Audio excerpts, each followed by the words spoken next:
లైఫ్ను ఒకసారి తిరిగి చూసుకోవటం, ఎక్కడెక్కడైతే పొరపాటు పడ్డారో, ఎక్కడెక్కడైతే పడిపోయారో, ఏ ఏ విషయంలో డ్రాబ్యాక్ అయ్యారో, ఏది మిమ్మల్ని ఆత్మీయతలు ఎదుర్కొండా చేస్తుందో అప్పుడు మీకు అర్థమవుతాయి. సరి చేసుకొని మనం ముందుకు వెళ్ళగలుగుతాం. యేసుక్రీస్తు నామంలో మీ అందరికీ శుభములు తెలియపరుస్తున్నాను. దేవుని బిడ్డలారా, మనం ఏమై ఉన్నామో అది దేవుని యొక్క కృపయే ఉంది. మీరు ఏమైతే కలిగి ఉన్నారో అది దేవుని వలన, దేవుని కొరకు మాత్రమే కలిగింది. కాబట్టి మీరు దేవుని ఎల్లప్పుడూ మహిమపరచాల్సిన వారే ఉన్నారు. దేవుడు చేసిన మేలుని ఏనాడు మర్చిపోవద్దు. దేవుడు చేసిన మేలు ఒక్కొక్కట జ్ఞాపకం చేసుకొని దేవుడికి కృతజ్ఞతాస్తుతులు చెల్లించినప్పుడు కృప విస్తరిస్తాయి, మీ కుటుంబం దీవించబడతాయి, మీరు దీవించబడతారు. ఈ దినాల్లో దేవుని బిడ్డలారా, మీకు అడ్డుగా ఉన్న సమస్తాన్ని దేవుడు తొలగించబోతున్నానని మాట్లాడుతున్నాడు. అది ఏ అడ్డైనా సరే దేవుడు తీసివేయబోతున్నాడు. ఇది ప్రవచన వాక్కుని తీసుకోండి. దేవుడు మన దీవించినగాక. మరి ఈరోజు దేవుడిచ్చిన వాగ్దానం యెషయా గ్రంథం 60:22. అయితే కొద్ది దినాలుగా మనం ఆదికాండం 1వ అధ్యాయం గురించి ధ్యానం చేసుకుంటూ వస్తున్నాం. ఈరోజు ఆదికాండం 1వ అధ్యాయం 31 నుండి దేవుడు మాట్లాడాలని ఆశపడుతున్నాడు. ఒకసారి ఆ వాక్యాన్ని మనం చదువుదాం. దేవుడు తాను చేసిన యావత్తుని చూచినప్పుడు అది చాలా మంచిదై ఉండెను. అస్తమయమును ఉదయమును కలుగగా 6వ దినమైంది. చూడండి, దేవుడు ఎంతో జ్ఞానం కలిగిన వాడు, అనంత జ్ఞానం కలిగిన వాడు. అనంత జ్ఞానం కలిగిన దేవుడు సృష్టించిన తర్వాత, ఆయన తన క్రియను చేసిన ముగిసిన తర్వాత మరలా ఆయన రీచెకప్ కోసం వెళుతున్నాడు, రీచెకింగ్ చేసుకున్నాడు.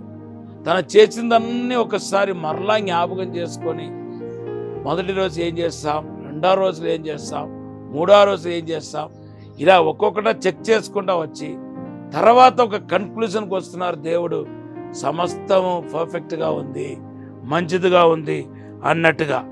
మన జీవితంలో మనం ఎప్పుడు మనం చేసిందే కరెక్ట్ అనుకుంటా చాలా విషయాల్లో మనం కాంప్రమైజ్ అయిపోతూ ఉంటాం, చాలా కార్యాలు చేస్తూ ఉంటాం. దేవుని బిడ్డలారా, రాత్రి మీరు పడుకోవటానికి ముందే ఒక్కసారి మోకారి, ఒక్క 5 minutes ఈ రోజంతా మీరు చేసిన కార్యం ఏంటి, ఎక్కడ పొరపాటు చేశారు, మీ చూపులో, తలంపులో, నడవడికలో, మాటలో దేవుని మహిమపరిచారా లేదా అనే విషయాలు మనం పరీక్షించుకోవాలి.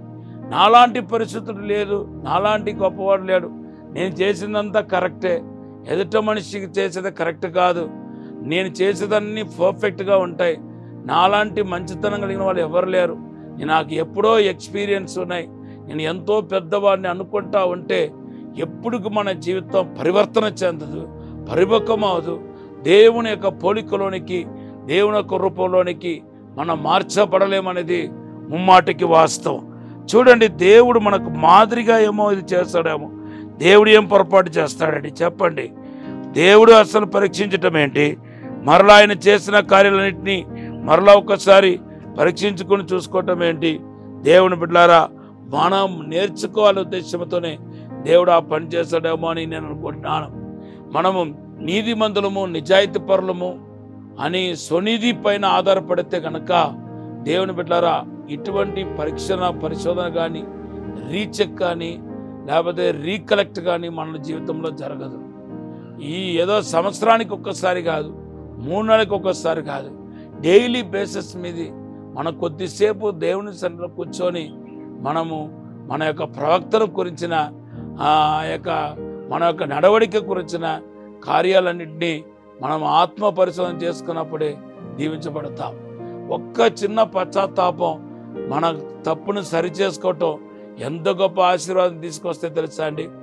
ఆ లూకా సువార్త 15వ అధ్యాయం 21-22 చదివితే ఒక్క రీకలెక్షన్, తన జీవితంలో ఎంత మరి మోడు బారిపోయి ఉన్నాడో, ఎంత దిగజారిపోయిన బ్రతికాడో అది ఒక్కసారి జ్ఞాపకం చేసుకున్నప్పుడు, నేను తండ్రి దగ్గరికి వెళ్ళటమే మంచిది చెప్పి తండ్రి దగ్గరకు వచ్చాడు.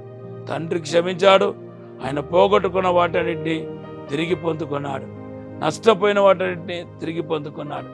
ఇదేనండి మనం యేసుక్రీస్తు అడుగుజాడలు నడవాలనుకుంటున్నాను అన్నవాళ్ళు మీరు గమనించాల్సింది ఏంటంటే మీ లైఫ్ను ఒకసారి తిరిగి చూసుకోవటం. ఎక్కడెక్కడైతే పొరపాటు పడ్డారో, ఎక్కడెక్కడైతే పడిపోయారో, ఏ విషయంలో డ్రాబ్యాక్ అయ్యారో, ఏది మిమ్మల్ని ఆత్మీయతలు ఎదుర్కొండా చేస్తుందో అప్పుడు మీకు అర్థమవుతాయి. సరి చేసుకొని మనం ముందుకు వెళ్ళగలుగుతాం. దేవుడు ఈ మాటను దీవించనుగాక. ఒక చిన్న ప్రార్థన చేస్తాను. పరిశుద్ధమైన పరలోక తండ్రి, మేము చేసిన కార్యాన్ని కూడా ఒక్కసారి వెనక తిరిగి చూసుకోవటకు సహాయం చేయండి ప్రభా.